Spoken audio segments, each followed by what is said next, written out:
కుసుమహర. భక్తులందరికీ శ్రీదేవి నమస్కారాలు. ఈ 3వ భాగం 70వ లేఖ హరనాథ్ మహాప్రభువు శ్యామాచరణ్ చక్రవర్తి గారికి రాస్తున్నారు. అయితే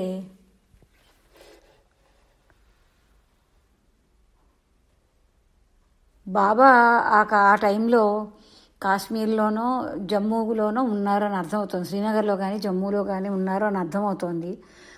మీ దయ వల్ల నందబాబా గోష్ఠబాబా అలా సాంగత్యాన్ని అనుభవిస్తున్నాను అని రాశారు. బహుశా శ్యామాచరణ్ బాబు ప్రోత్సాహం వల్ల వీరిరువురు ఠాకూర్ దగ్గరికి వెళ్ళుంటారు. ఎందుకంటే వీరంతా కలిసి అమర్నాథ్ యాత్ర కూడా చేసినట్టుగా మనకి ఇక్కడ అర్థమవుతోంది. భగవానుడి దయ వల్ల మాత్రమే గోష్ఠబాబా ఎంతో సక్సెస్ఫుల్గా అమర్నాథుని దర్శించుకుని వెనక్కి వచ్చారు. లేకపోతే ఆయన ఆరోగ్యరీత్యా అంత కొంచెం ఎంతో బలహీనంగా ఉన్నారు కదా, అంతా భగవానుడి కృప అంటున్నారు. ఠాకూర్ కృప లేకపోతే ఆయన వెళ్ళగలరా చెప్పండి? గోష్ఠబాబానే కాదు, మనకు కూడా ఎన్నోసార్లు ఎన్నో రకాల ప్రయాణాలు కానీ కష్టమైన ప్రయాణాలు కుసుమహరా అనుకుని ఆయన మీద భారం వేసి బయలుదేరితే మనకి ఎక్కడ మనకి తిరిగి వచ్చిన తర్వాత తలుచుకుంటాం చాలాసార్లు, అవును కదా మనం ఇది ఇలా వెళ్ళగలమా అని ఆలోచిస్తూ బయలుదేరాం. కానీ ఇలా అన్నీ అమిరిపోయాయి, ఇలా అన్నీ సౌకర్యంగా గడిచిపోయి వచ్చాము. బాబా ఎంత సౌకర్యం చేసావు తండ్రి మాకు అని అనిపిస్తూ ఉంటుంది మనకి ఎన్నెన్నో సార్లు. ఒక్కోసారి మనం అది గ్రహించుకుంటాం, ఒక్కోసారి గ్రహించుకోలేకపోతాం కూడా. అలాగా ప్రభు మనకు వెన్నంటి మనకి సహాయపడుతూ ఆయన చేయూత అందిస్తూనే ఉంటారు అనుక్షణము కూడా. స్వవిషయమైనా కానీ ఒక మాట ఇక్కడ చెప్పాలనుంది. మేమంతా అమర్నాథ్ యాత్రకి నేను వెళ్ళి వచ్చిన తర్వాత చాలామంది అడిగారు, చాలా భయం వేస్తుందట కదా, చాలా భయం వేస్తుందట కదా అని. మనలో మాట సుమండి, ఏమో భయమే అని అసలు నాకేమీ ధ్యాసే లేదు. వచ్చాక వాళ్ళతో ఒకటే అన్నాను, మాకు భయం వేయదండి, మాకు మా బాబా ఉన్నాడు కదా, మాకెవ్వరికి భయం వేయదండి అని మాత్రమే నేను మా బంధువులకు కానీ స్నేహితులకు కానీ చెప్పాను. అంతవరకే చెప్పగలిగాను వాళ్ళకి. ఇక్కడ ఏమనిపిస్తోందంటే గోష్ఠబాబా నందబాబా వలనే ఈ శ్యామాబాబు బాబాకి చేరువై ఉంటారు బహుశా. ఎందుకంటే ఇక్కడ చెప్తున్నారు, ఈ లెటర్లో ఒక మాట అన్నారు, పామర్లను ఉద్ధరించటానికై పని కట్టుకుని ఉన్నత స్థితి భక్తులు అంటే వారి దగ్గరికి వెళ్తారు, చేరుతారు. వారికి సత్సంగత్యాన్ని ఇవ్వటానికి ఆ సత్సాంగత్య ఫలితాన్ని వీరు అందుకుంటారు కదా. అప్పుడు వాళ్ళందరినీ కలిపే బాబా చెప్తున్నారు ఏంటంటే, మీరంతా నితాయికి ప్రియులు, అందుకే మీరందరూ ఆనందమయులే అని వీళ్ళందరినీ కలిపే బాబా చెప్తున్నారు. తండ్రి యొక్క సంపద కొంచెం ఈ పేద బిడ్డకు కూడా అందేలాగా చూడండి అంటున్నారు. ఇక్కడ మనం గ్రహించుకోవాల్సింది ఏంటంటే, నితాయి ప్రభువుని తండ్రిగా భావిస్తున్నారు, ఆయన ప్రేమని పెన్నిధిగా భావిస్తున్నారు. ఆ నిధి తనకు కూడా కావాలి అంటున్నారు బాబా. అంటే మనం కోరుకోవాలి ఠాకూర్ యొక్క ప్రేమ నిధి మనకు కూడా కావాలి అని. ఇక్కడ ఠాకూర్ అంటారు, నా ఆశ నా భరోసా మీరే, గొప్పవారి బిడ్డను అనే ఉద్దేశం వలన నా మట్టుకు నేను సంపాదించుకోవాలనే ప్రయత్నం చేయలేదు.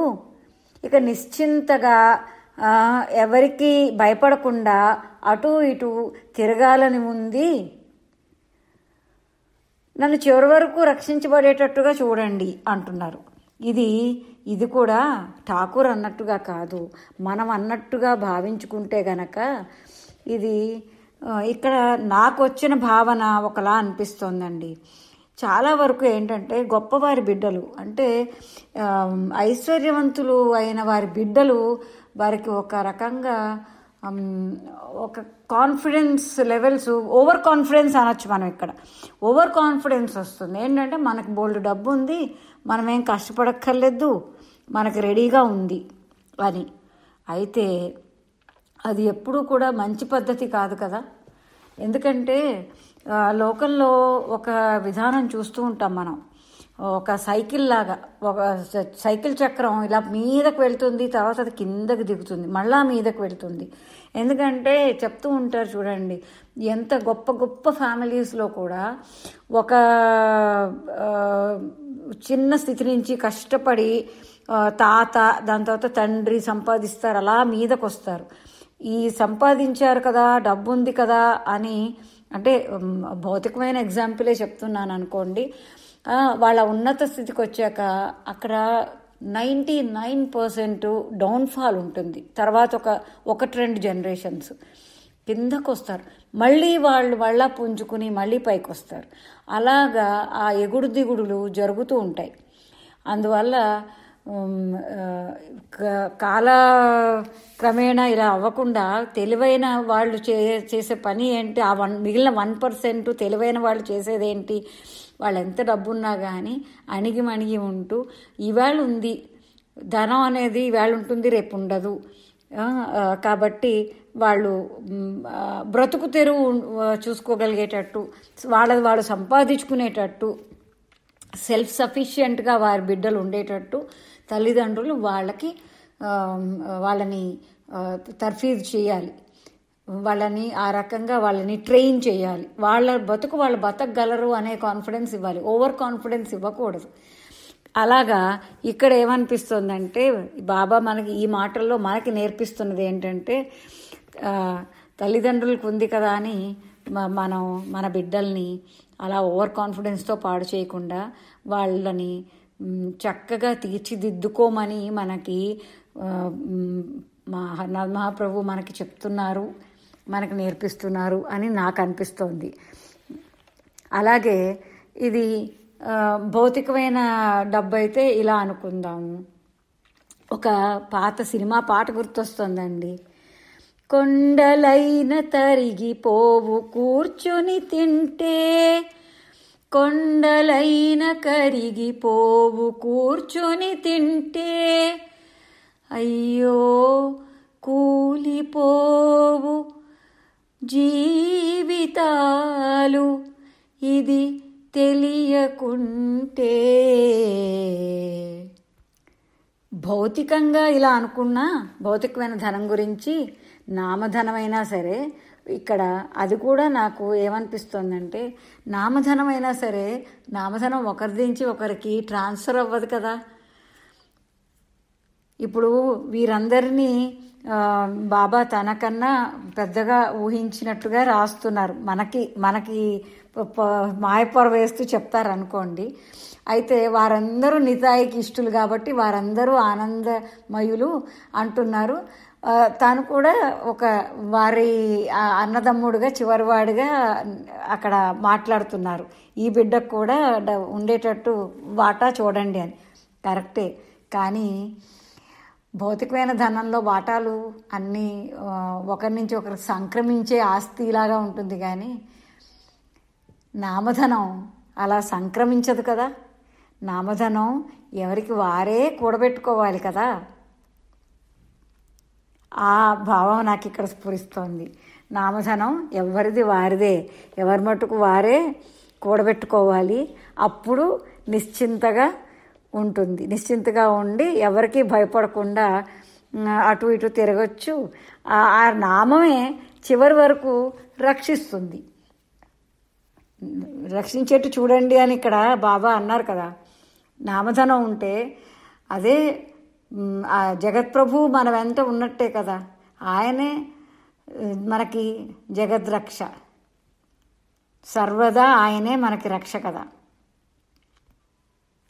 నామమే అన్నిటికీ మూలం, ఆ నామధనము కూడగట్టుకొనుటే ధర్మం. నామమే అన్నిటికీ మూలం. ప్రభు ఇక్కడ శ్యామాబాబుతో అంటారు, మీ అందరి ప్రేమతో నేను పిచ్చివాడిని అయిపోయాను అంటున్నారు. అయితే ఇక్కడ శ్యామాబాబుతో ఏమంటున్నారంటే, చాటుగా ఉండి ప్రేమిస్తున్నారెందుకు, నేను దుడుకుగా ఉంటాననా అంటే జనరల్గా కొంచెం పెద్దవారిని లేదా మహాత్ములు సాధు పుంగవులు ఎదురుపడడానికి కొంత జంకుగా ఉంటుంది. ఏదో ఒక రకమైన లోపల బెరుకు కొత్తగా ఉన్నప్పుడు ఉంటుంది కదా. బహుశా శ్యామాబాబు అలా బెరుగ్గా ఉన్నారేమో. అయితే అందుకని ఆయనని దగ్గర తీసుకోవడానికి మంచి మాటలు చెప్తున్నారు. మీరు ఎంతో సరళ స్వభావులు కదా, మీ హృదయంలోని ఆర్తి ఎంతో ఉంది, సంపూర్ణ సాక్షాత్కారం నాకు కనిపిస్తోంది, మీలో ఆర్తి చాలా ఉంది. మీలాంటి సరళ స్వభావులే పిచ్చివాళ్లను లొంగ తీసుకోగలరు. తాను పిచ్చివాడిని అయిపోతున్నాను అని ప్రభువు అన్నారు కదా. మరి సరళ స్వభావాలు అంటే ఎంతో శాంతంగా, ఎంతో ఓర్పుతోటి వాళ్ళని లొంగ తీసుకుంటారు కదా. పిచ్చివాళ్లను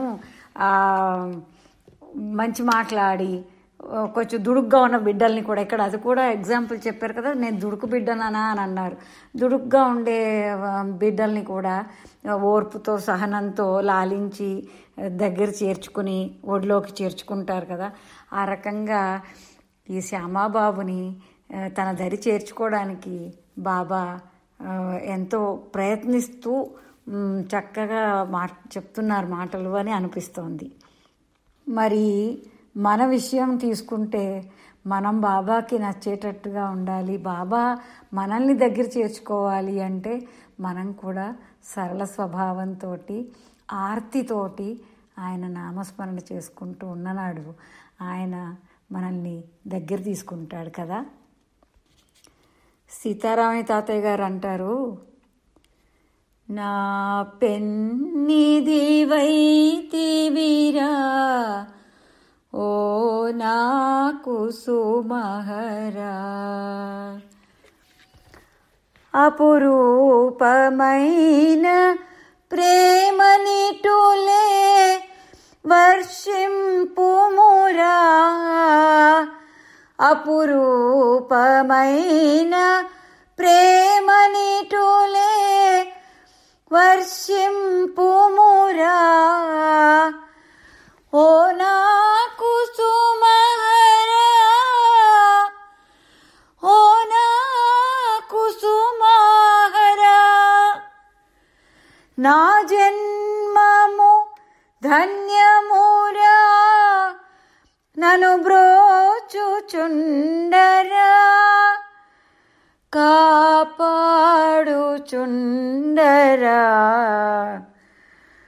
నిను వేడుకొనుచునుంటినిరా, నాకు సుమహరా,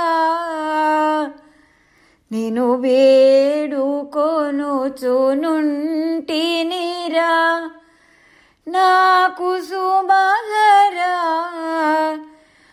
నా పెన్నిదివైతివిరా ఓ నాకు సుమహరా, నా మాన్యత నా పూజ్యత నీ నామమే కదరా, నా మాన్యత నా పూజ్యత నీ నామమే కదరా, నన్ను వీడక ఎడబాయక నన్నంటియుండరా,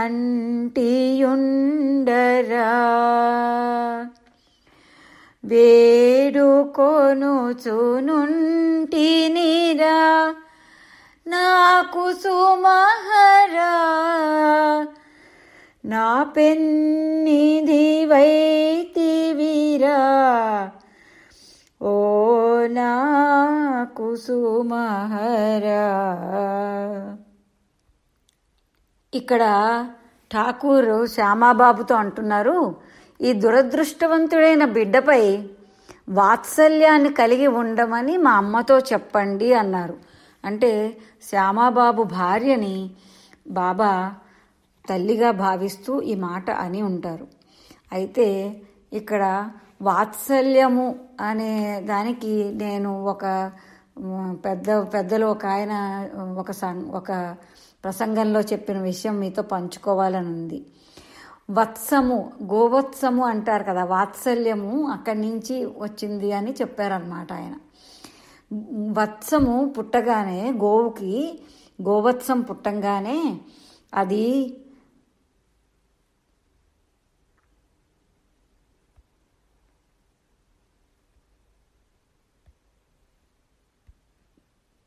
తన నాలుకతో గోవు ఆ వత్సాన్ని క్లీన్ చేస్తుందటండి. అంటే అంతటి ప్రేమ అన్నమాట తల్లికి గోవు దాన్ని వాత్సల్యము అంటారంట. అంటే అంతటి ప్రేమ, తన నాలుకతో ఆ బిడ్డని క్లీన్ చేస్తుందన్నమాట. దాన్నట వాత్సల్యం అంటారు. ఆ తల్లికి ఆ బిడ్డ ఎడల ఉన్న ప్రేమ, అది ఒక ప్రేమకి పరాకాష్ఠగా కనిపిస్తోంది కదా మనకి. ఇక్కడ వాత్సల్యం అనగానే అదే నాకు గుర్తొచ్చింది. సో నాలాంటి బిడ్డ మీద వాత్సల్యాన్ని కలిగి ఉండమని అమ్మకి చెప్పండి అంటున్నారు. అంటే ఇక్కడ మన కుసుమ తల్లిని మనం కోరుకోవాలి. తల్లి, నీ వాత్సల్యాన్ని మాకు కావాలమ్మా అని. అమ్మ తన వాత్సల్యాన్ని మన మీద కురిపిస్తే మనకు అంతకన్నా ఇంకేమైనా కావాలా చెప్పండి? ఇంకేమీ అక్కర్లేదు.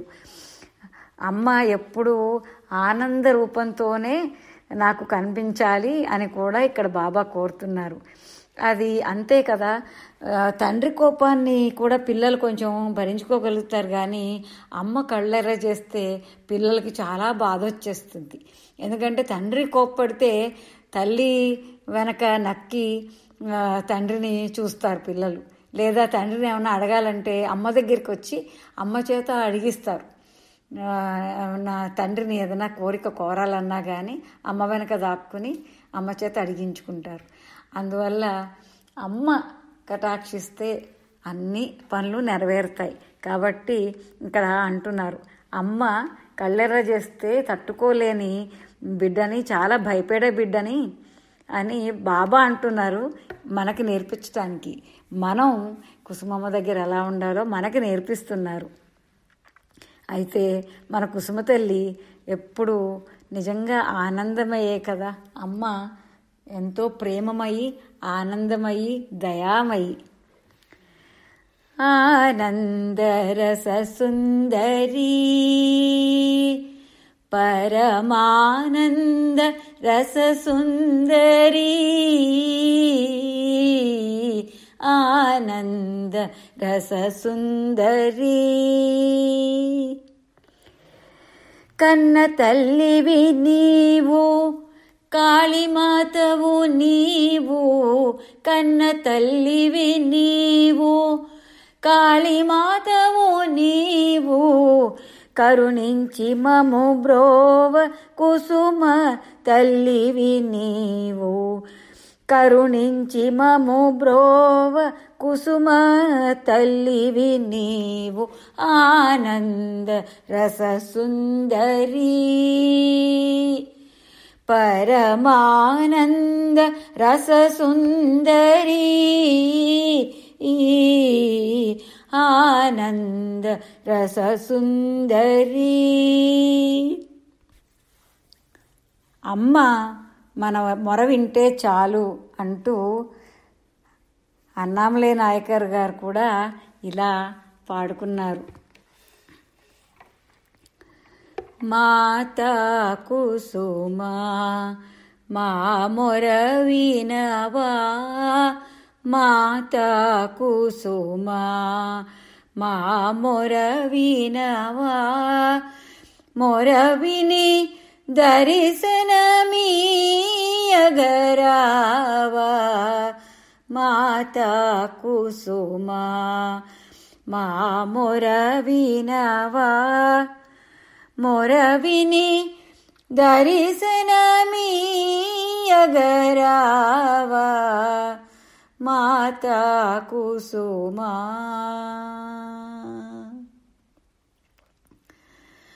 నా హృదయ వేదన వియోగ బాధ నా హృదయ వేదన వియోగ బాధ ఎరిగి ఉదాసీన మేలను తల్లి మాతా కుసుమా మా మొర వినవా వేరేమి వరములు అడుగను అడుగను కోరికలేవి కోరను కోరను వేరేమి వరములు అడుగను అడుగను కోరికలేవి కోరను కోరను నీ దర్శనమే చాలును చాలును నీ దర్శనమే చాలును చాలును అది నా జన్మకు కోటాను కోట్లు మాతా కుసుమా నా మొర వినవా మొర విని దర్శనమీయగరావా మాతా కుసుమా అమ్మా